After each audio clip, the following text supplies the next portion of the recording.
एक रात भाभी के साथ कहानी।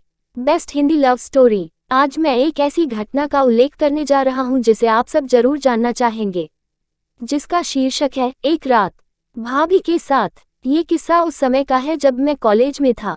उस समय मेरा एक घनिष्ठ मित्र था जिसकी शादी हो चुकी थी, लेकिन वो अभी ग्रेजुएट का ही छात्र था। मेरा दोस्त जिसका नाम प्रेम था और उसकी पत्नी का नाम पूजा था। हम दोनों दोस्त एक दूसरे के घर आते जाते रहते थे क्योंकि एक ही मोहल्ले में अपना घर था, तो पूजा से मिलना जुलना हो जाता था। मुझे भी पता था कि पूजा मुझे मन ही मन मुझे चाहती है।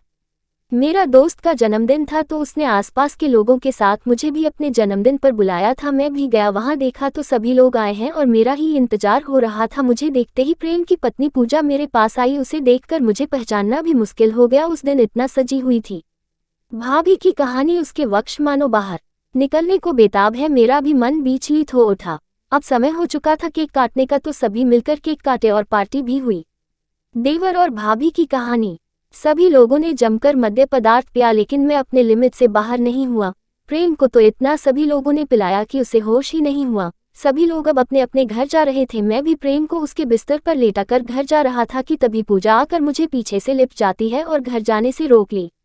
मैं भी मन ही मन चाहता था कि आज की रात पूजा के साथ गुजार लेता हूँ। हम दोनों दूसरे बेडरूम में गए और पूजा भूखी शेरनी की तरह वो मुझ पर चढ़ गई, मानो कितने दिनों से प्यासी थी। फिर हम दोनों ने रात भर एक दूसरे की प्यास को बुझाया।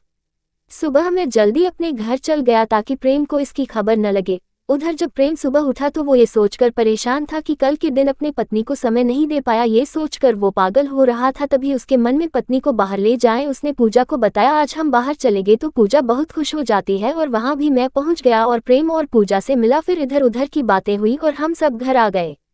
पति ने पत्नी को अपने दोस्त के साथ रंगे हाथ पकड़ा।